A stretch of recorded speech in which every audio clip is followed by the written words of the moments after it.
Hello and welcome to Failure and Analysis. My name is Kevin Jordan. I'm here to talk about another thing that's been interesting to me um, is how people play the game, how it relates to being a meta slave, and what kind of experiences MMOs should offer, and how it's been difficult for people to connect with those experiences because of the meta, right, or the perceived way people should play the game. So, and this sort of all came up from a discussion that started on my Discord um,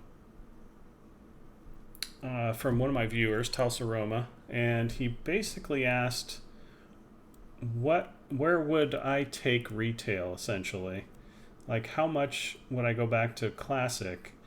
And would that work? Like, if my motivation were to push retail towards classic, what would that do to the current audience, and how and essentially how would my design change for a 2020 MMO based on the way people now play games, which a lot of people would argue has changed significantly from back in 2004 um, when vanilla was released. So to me, it's a fascinating discussion, and I wanted to get into some of the details of that question. I struggled with it because it's not one that's easy to answer on, especially on Discord. It's a very complicated answer, but I'm going to throw out some of my thoughts that I've sort of collected over the past few days about this.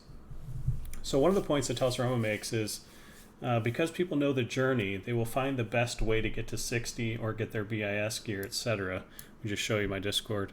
Our culture nowadays is always doing the most efficient way to get to max level, aka the meta. Like, we as a community have changed so much, and truthfully, I don't see how an MMO with vanilla's design philosophy will even work nowadays. The only way to make the world feel dangerous and encourage grouping is two ways. And then he has a couple ideas on that. But so mostly what I want to talk about is this assumption right here that players have changed over the years. And I dispute this pretty frequently on my channel. Um, and I'll kind of go into why, but a lot of it has to do with the game design. The game design of retail encourages fast play. It encourages that very sort of action-oriented, get in, get out, complete your journey, get to max level as fast as possible, get on that raid track, get your gear score up as high as it'll go, get your raider IO score as high as it can go. And what's the best way to do that? There's probably an efficient way to do it and several inefficient ways to do it. And so how to do that is go scour the internet for ways, for people that have made videos, and discuss the most efficient ways to do it, and then copy those, right? And that essentially creates what people call a meta and how you should behave, right? And then the expectation is that you know the meta and you follow the meta, and otherwise we're not interested in you because you don't know how to play the game efficiently, right? And so this creates this concept of meta slavery, right? You can't do what you want because you have to do the efficient thing and you have to do the meta thing. Otherwise, you're an undesirable in the community, and we don't have time to educate / carry you right through these experiences. So, that's the game design. That's a game design element that encourages that kind of behavior. And the difference between, I think, retail and classic is classic also encourage that behavior, but for a smaller section or subsection of the community, because there were a lot of ways to play the game that didn't involve racing through the content that were just as enjoyable. Whereas I think that those things are missing more from the retail experience, right? Back in classic, you could run around just picking flowers, right, for forever, and if that was fun, great. And the game encourage you to do just that. Um, but and so there was a wider variety of experiences available, and you could sort of find your niche. And some of that meant, being a meta slave, and a lot of it didn't, right? So you could kind of go do your own thing. And it was much more experimental, and everyone was sort of, obviously it was new and fresh, which we had a distinct advantage. But this idea that everyone now behaves as a meta slave, I think is partially due to the game design, but still also something that I think people believe actually exists more than it does, right? And the people I usually interact with are people on Twitch, and for many of you, they're people on message boards and Reddit and game forums and things like that. And I can tell you that that group of people is already a really hardcore population, right? So they're much more likely to engage in this type of meta behavior, as opposed to people that don't take the game so seriously that they go to websites and they're on Twitch all the time and they're watching YouTube videos and commenting, right? There's still a lot of people that just jump into a game and try to experience it fresh and blind and don't know what to expect and are just looking to have a good time. And one of the dangers I see of today's design is that person isn't being designed for anymore. That's what I worry. There's a lot of things in the game that are now assuming that you are playing at that high level and you're scouring the internet for all the secrets and everything else. And so the design doesn't create opportunities for people to be surprised by secret things or hidden things or strange interactions that are sort of between spells and items, for example, that are interesting and compelling that they may not have experimented with because they've already gone to do their simming and read the message boards to figure out the best way to do things. So, but I think that's again, I think it's I think many of us believe it happens more than it actually does, and that the danger there is the design that caters to that and that alone is going to deprive people in that other group from having their own fun, natural, blind experience. The other part of this is we tend to believe that everyone behaves like we do sometimes. Like if I'm hardcore, we sort of see the world through that lens and expect everyone else is trying to be hardcore just like we are, but they're not as good at it. Or maybe occasionally we'll accept that somebody's better at it than us, but and I don't think that's true. I think that's a dangerous assumption, and it's certainly a dangerous assumption for designers to make. The other thing people do is they assume everyone is in a different group that behaves differently than they are, or that they do. Like everyone in this game is casual. The game is made for only casuals, so I don't like this game. That's another dangerous assumption. So the thing I would caution is try not to believe that everyone behaves a certain way, because there are many types of gamers, and they're all looking for a different experience. And I think a game, especially like an MMO, that caters to many different types of players and provides various experiences is going to do really well in terms of long-term social connection, which is really important for a game like an MMO, rather than everyone sort of having to be super efficient achiever type, that's paying attention to the meta. Another thing about the meta is it's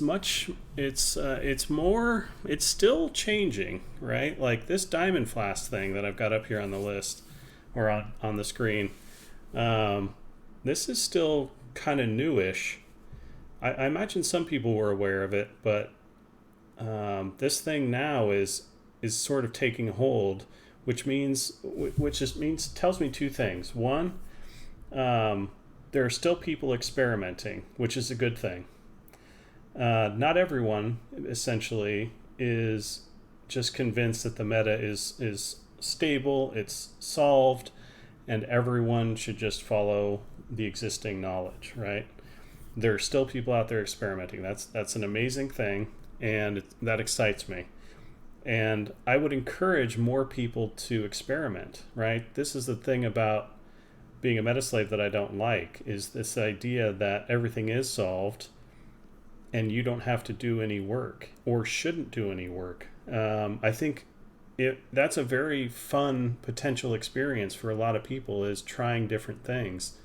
And so when you fall in line as a meta slave, it makes you lazy because you don't feel like you have to come up with any like ideas on your own and be creative, and you're essentially just waiting for the meta to, the meta news or whatever to tell you what to do next, and you're depriving yourself of a fun experience. So I think it's important that people realize that the meta is still evolving and they should experiment. You guys should be out there experimenting and trying to find things that no one saw and no one thought of and no one experimented with, because it can be a fun part of the process. And the group or the people that figured out this Diamond Flask thing, like anything that hits the meta in an interesting way, they're getting to have experiences that are really exciting, which is, oh man, I informed the meta in some way. And that could be you, right? Like if you go out there and you're creative and try different things and push the boundaries, then you could make your, sort of make your way as one of those people that help define this stuff, which can be very rewarding and very fun. So it's another reason not to be a meta slave. And okay, so having set the stage, I want to play a video, and I'm going to react to it.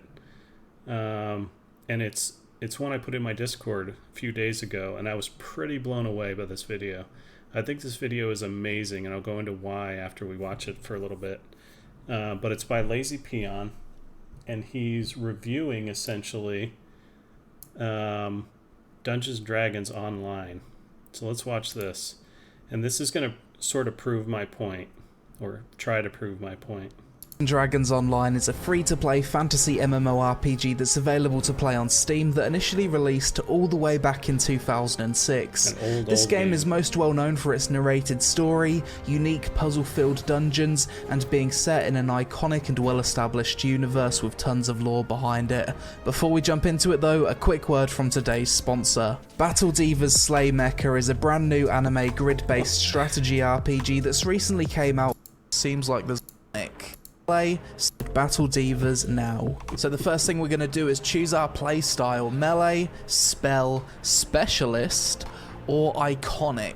And then each of these play styles are then sorted by class, and oh my god, it seems like there's going to be a lot of choices when it comes to class. Melee classes, you've got the fighter, the barbarian, the paladin, or the monk. Some of these classes I need to pay to unlock. Spell classes, I've got the sorcerer, the cleric, the wizard, the favored soul, the druid, or the warlock. Each of these classes are available as both male and female, no gender locking. Specialist, the ranger, the rogue, the bard, the artifactor, or the alchemist. Then you've got the iconic classes: the Shadaran Kai, the purple dragon, Morning Lord, Blade Forged, okay, that's cool, Deep Gnome, Asimir Scourge, or the Tiefling Scoundrel. So many different classes and playstyles in this game. So in total, there's 22 different classes in this game across 4 different playstyles. So after you choose your class, you then need to choose your path. And the game also gives you an idea of how good you can solo things at the side. So apparently Necromancer is very, very difficult to solo things. Or if I wanted to, I could customize my path myself and then choose all the stats and abilities that way. Choice between 13 different races. Can be a Dragonborn if you want, that's pretty cool. What the fuck is that? As a free-to-play player, my options are very limited, so I'll just go with human. Character creation's fairly decent for such an old game. Facial hair, facial detail. Kenshiro Menaphos, that sounds like a good wizard name. So you start out shipwrecked on a beach. What did he just do there? What did he just do there? He made a character and he didn't research what was the best, right? He didn't go to a bunch of websites and watch a bunch of videos on what in the meta is kicking butt, what's the best at endgame, what's the best soloing. He used only the information available within the game. He was kind of intimidated by all the weirdness, so he just went straight human, and he's just giving it a shot, right? This is what I'm talking about when I say these people exist, right? There's a lot of players that just go into a game and just wing it, right? The other thing to note is you could actually make the argument that Lazy Peon is highly motivated to be a meta slave because, like, as a gamer, as a content creator who's a gamer, there's an expectation that he plays games efficiently and effectively, that he knows what he's doing, right? Now, obviously, his audience is probably here more for his personality and the way he, the way he plays games and that kind of thing, rather than all the hottest tips, right? But as this thing being his livelihood, his well-being, right? He's actually more motivated than most, to be a meta slave. But look what he did. He just went in. He just jumped in. And he's like, what am I going to do? So kudos. And it's going to improve his experience is the other thing. So here we go. And let me just say also that it won't improve everyone's experience. Some people only care about proficiency, and that's totally fine. There's, like, most games cater to you, right? But for everyone else who doesn't want to be a meta slave and is tired of that and feels like it's ill-fitting, right? Don't be afraid to, again, manage your own experience such that you just kind of wing it and have fun and go where the game takes you and go where you want to go and experience the game in your own way. Because no one's going to remember, we were talking about score earlier. No one's going to remember your high score in video games, right? Anyway. This bloke wants me to talk to him. He's very small. Move around WASD, jump with spacebar, very simple controls. Shift is a block. Open this crate, I guess. I need to get myself some cool looking robes. I'm not looking too hot. Okay, into the grotto we go. Is this Selimus, the cleric you were sent to find? Game's full of voice acting and narrative right off the bat. I like that we've got a narrator. I appear to have ran into some kind of glitch where I can't move. 1 hour later. Climb the ladder, I guess. Big obvious arrows telling me where to go. Whack this thing, I guess. I've got a number 4 ability, sets it on fire. Oh, we've been ambushed. Can't deal with MMO tutorials, they're too obvious. So a rogue can eventually teach me the ability to solve traps. Does this ability actually do anything? Apparently. Apprentice robes. That's better, I don't look like such an idiot anymore. So I've got an ability called search and I can use it to find hidden doors. That's really cool. This user interface is very confusing. Oh my god, the game's just giving me the answers. Yes, I'll search the wall. It would have been nice to figure it out myself though. I hope the dungeon master's not going to tell me what to do constantly. That's going to get annoying. This dungeon's pretty cool so far. It's very non-linear. There's lots of different doors and little areas I can go explore. Smash the altar. Take the crest. Locked door here by the looks of it. So I need to find 3 crests to put in these sockets. Kill a skeleton. Kill another altar. Easy stuff. Oh, what's this? Is this guy dead? Or is he sleeping? Oh, He's been killed by this trap. Lots of loot and some new robes. You get some cool looking gear very early on in this game. Got all the sockets, door's gonna open. I guess this is the boss fight now. That's the boss dead. Adventure completed. I'm gonna start the game again real quick because I really don't like this class. It just feels really off. So I've re-rolled to a barbarian. The combat fits my playstyle a lot better. Let's crack on. There it is, right? So another pitfall of being a meta slave is you're going to keep playing a class because you've heard it's amazing, it performs well, it's great at endgame, whatever it is, but it doesn't fit your play style. Rather than just going in, trying a class out, discovering on your own what you like and what you don't, and then trying to find, because again, for specific people, all that matters is performance, and they can put up with any play style. But for a lot of people, playstyle matters a lot, and you'll have a much better overall experience if you pick something that plays to your feels, and you take a small hit in performance, right? Because of that. And the other thing is games are changing so often, especially MMOs, that how good you are now is not necessarily how good you're going to be in the future. So it's sort of a revolving door when it comes to class balance for any game that's actively being patched. So by the time you go through that kind of whole process, you're probably gonna want a character class that you like playing and enjoy playing, and just sort of live out the tough moments of poor performance. Running around grabbing all the quests. It seems like these little door icons on the minimap are the dungeons or places I need to go for missions. So we need to find the hidden scroll. Oh god, we've got fucking giant spiders in here. Of course we have. I mean, imagine walking into a... Wait, so he's exploring this dungeon and he doesn't even know where the hidden scroll is? Does that mean he didn't YouTube the walkthroughs before he played? Interesting. Storehouse and seeing that, and then seeing these giant fucking spiders just running at you. Oh, that's a nope from me. And as far as video game spiders go, these are some of the scariest I've seen. Look at that. Definitely up there with the spiders from Lineage 2. The combat in this game is a bit of a weird hybrid system. If you hold down right click, you've got this reticule mode and you can press left click to then swing your weapon. But when you let go of right click, it's like tab target mode. It's really strange. Well, it looks like we've got a hidden wall here. Let's search. No such luck. Why is there a hidden wall appearing on the map then? I love it when MMOs give me puzzles. The idea is to light up each of these 4 corners. There it is. Very cool. I hope to see more content like that in this game. If I was to say one thing, I think dungeon.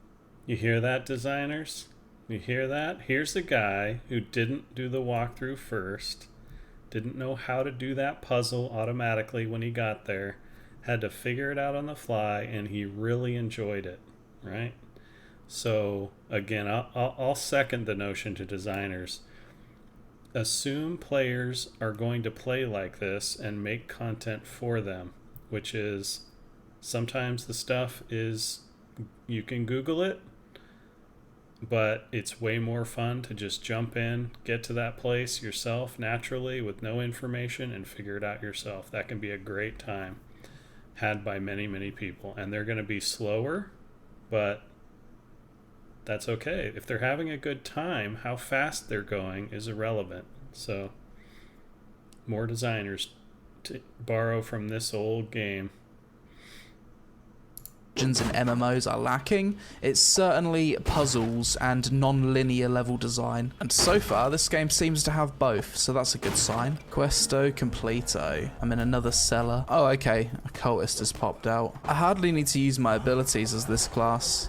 I just hit so hard with my normal auto attacks. Last cultist, job done. Wasn't the most exciting mission, but okay. I think this is the first other... I can feel you guys. I can feel you guys all saying, oh, I'm going to play a barbarian. I'm going to go play a barbarian because they're OP.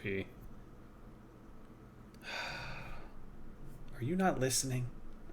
player I've seen. I'm guessing as this is an old game, everyone's at the end game content at this point, so I'm not expecting to see too many people in the starting areas. You're waiting bears fruit. With a weapon like this, he's got to be bad. Oh, I was right. Now we're being ambushed by cultists. And he's turned into a Murloc monster. This is the strangest tavern I've ever seen. I can re-roll the loot if I want to. Suck it, D&D. People play your content, see a Swagan. How do you pronounce it? Swagan? And they say Murloc. Move over, D&D. I guess that's some kind of pay-to-win thing. But there's footprints going into this wall. I guess we need to search the wall. Suspicious. From an RP perspective, I can already tell that this is a pretty good game. So we've found a hidden cultist hideout under the tavern. Well, RPing. As you do. I better be rewarded handsomely for this. I've killed about 100 men on this mission. I'm a mass murderer and I've just come out of the starting area. That's a really cool looking robe as well. Comes with a backpack. I'm a robe wearing berserker. Deal with it. Warriors rolling on cloth. Jeez. Cleave everything down, no problem at all. Decent amount of XP. I'm gonna have to suspend my disbelief and pretend that no one saw what just happened, but okay. Korthos Island. So this new area I've gone into, Korthos Island, is like an open world zone area, and there's a bunch of discoveries I can make, fight different mobs and do all of that kind of thing. So I should basically explore and try and 100% this zone. Cultists everywhere in this place. I guess I'm gonna just run around and map out the island. I'm guessing this is a dungeon. So in this area there's 12 different dungeons. So I need to get over there somehow. Jump. Okay, nice jump, Craig. Jump. Yeah, that's not going to work out for me. Using a rest shrine, don't have too much health at the moment. It only recovers 10 HP. I've just been running in like a mad... See that? Just a simple... It's not even a jump he's supposed to make, but he's exploring the world and he thinks it is, so he tries to do it. That's a little adventure. I love it.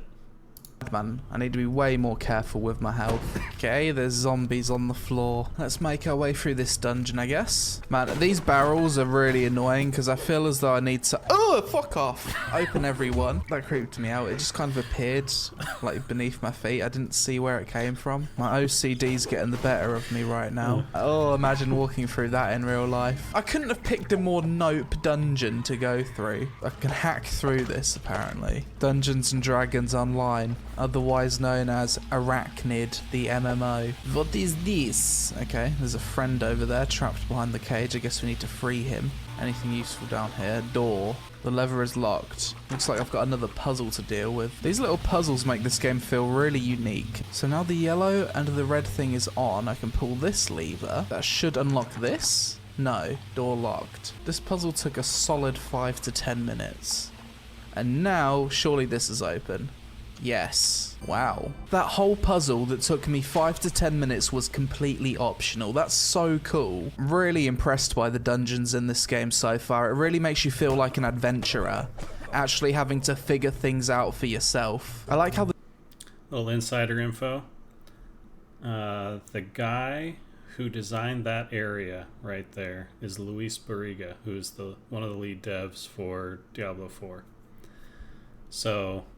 I'm hoping he worked on DDO before he came to work on WoW. I'm hoping he remembers some of the old skills that he himself employed.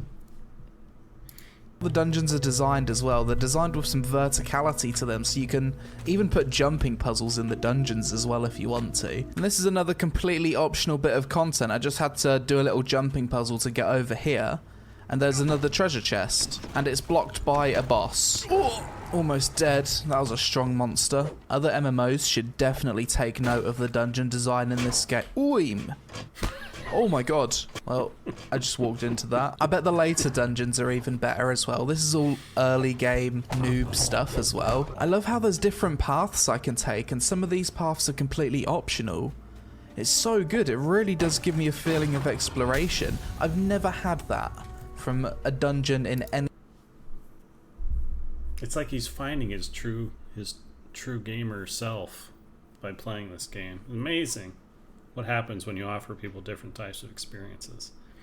The other MMO. Here I've got myself an optional boss. I really don't have a lot of health left. I might die here. 6 HP. Open the cages, free the people, and I think that's the end of the dungeon. You're free to go. Lots of XP. That was a really fun dungeon. Consider me impressed. I also really like that you don't have access to the full completed map of these zones as well. You need to kind of chart the map out yourself. It's little things like this that give you a sense of exploration. Why doesn't he have the map on a second monitor? Because it's more fun to explore. In an MMO. We've encountered our good friend Mr. Invisible Barrier. Looks like I found another dungeon. So this area here is frozen. It looks like there's something underneath here. Activate the valve. That's going to unlock this door here. Second strike of the dong. Cracks the ice. Wow. Very cool indeed. It's another one of those puzzles where I need to activate the lights by the looks of it. Now these doors are open here. A secret room. Here we go. Another spider monster. Bad spider. Frozen adventurer. Oh, sorry, mate. Got myself another light puzzle, but this time I need to use the sides as well as the top. I think I've misunderstood what exactly I need to be doing. So I need to do that. Then turn. And GG, that's opened the door and that has finished the quest. That puzzle took me way longer than it should have. Finally, I can get myself a helmet. The helmet doesn't visually appear on my character though. So after you complete a quest, you can actually repeat the quest if you want to. It's nice to have that option. So this one's a laboratory, is it? We need to not get cut. Beautiful stream of piss coming out of the wall that we've just run through. Apparently there's a hidden door here according to the map. No. Sometimes the map shows hidden doors, but there isn't actually any hidden doors. I don't trust this water. Let's jump in it anyway. Oh, it's perfectly safe. Oh, you can dodge in this game. If you hold shift, you can block and dodge. Oh no, Grandad died. Fuck's sake. What the hell? I'm being TP'd out? I must have failed the dungeon. There's no other explanation for that. I'm going to stop the old man from dying. I didn't expect the game to actually have failure states. A lot of MMOs don't even have that anymore. So that's pretty cool if that's the case. I appreciate that. I like that there's actual failure states in this game. So now I need to explore this zone for another dungeon since I've done all of the ones I've already discovered. Another dungeon with dead zombies at the entrance. Well, this dungeon's got a different aesthetic to it. At least we've found a dungeon without any fucking spiders in it. I appreciate that. For maximum immersion, play without the UI. Because then you don't have the map to help you and it feels like you're exploring more. Boss, pull the lever. So I need to get one more lever, then it opens the barrier by the looks of it. This Berserker class, I'm liking exploring so much he turned off his minimap. Wow. This is what I'm talking about. Take charge of your own experience to enhance it. If you find you enjoy a certain thing, look for ways to make that even stronger. Even when a game is trying to do the opposite. I'm playing feels 10 times stronger than the wizard that I initially tried to play as. Piles of zombie corpses. The door's locked. Oh, okay. Bosses in this game have a habit of just spawning behind me.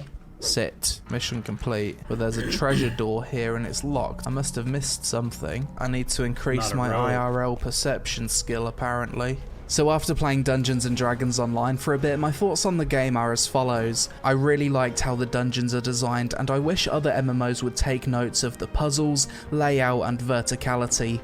Each dungeon had a story and some optional secret areas too, a shining example of what a good MMO dungeon is in my opinion. The game is heavily narrated, which makes the story easy to follow, seems like a great game for fans of MMORPGs with a story focus. There's a massive variety of different classes, races and playstyles with further customization from paths and a huge talent tree. The game's free to play and available on Steam, and the game's set in a well-established and adored IP. As a free player, you're very limited on your class and race choices, and later on a lot of the content appears to be behind a paywall. The game as a whole, as you'd expect from something from 2006, comes across as outdated from the graphics to the user interface and the combat system. It doesn't hold up too well in current year. The game has a small player base, and the players you'll see in the starting area are mostly vets making ults and speeding through content, so probably not overly fun people to group up with as a new player. Overall, Dungeons & Dragons Online seems like the kind of MMO where you'll have a great time playing with just one or two other people who have never experienced it before, and just going through the dungeons together for the first time and seeing the story. Even playing by myself, I got a good amount of enjoyment from the puzzles in the dungeons and questing. I can imagine it's not the most replayable experience once you've cleared things a few times, and I'd personally have no interest in doing the endgame gear grind, but clearing each dungeon once seems like it'd be a good amount of fun to me. As far as free-to-play MMOs go, this seems like one of the more restrictive ones out there currently, with only 105.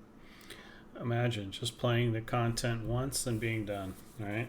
No endgame gear grind. Once the content sort of runs out, you go and play a different game. Nothing wrong with that.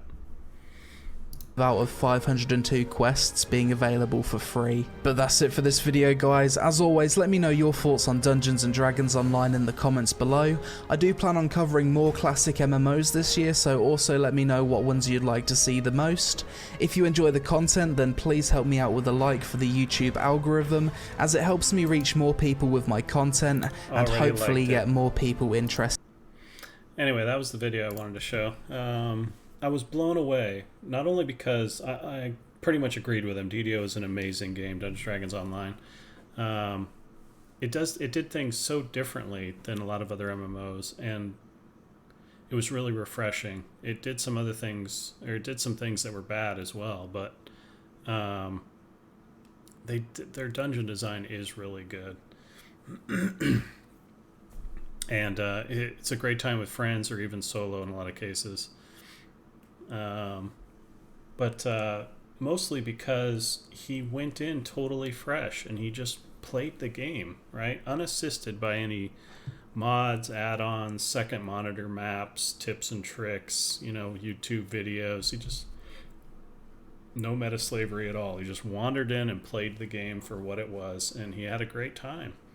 And I think he would have had a lot worse time if he had spoiled everything with information before jumping in and then just checking those boxes off one at a time. Go here, go there, go next place, next level, next talent.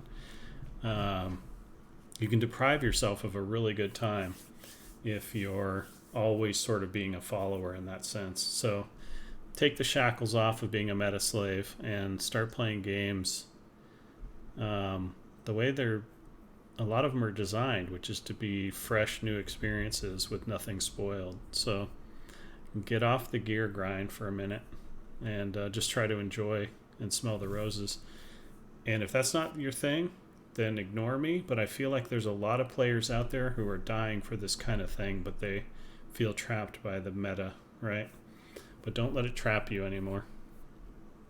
Take charge of your own experiences and your own time. Okay, so what does this mean for... I'd also like to comment on design heading forward. How can this influence a game like Retail WoW, for example? One thing is, because meta slavery is a modern issue. It was true back then as well, but we didn't have the wealth of information and channels to collect and store this information. So a lot of it was harder to connect to. Now we're constantly being bombarded by all this stuff, and it's very easy to get the latest info on everything. So what's the responsibility of the game designer to address this? And I do think a lot of it is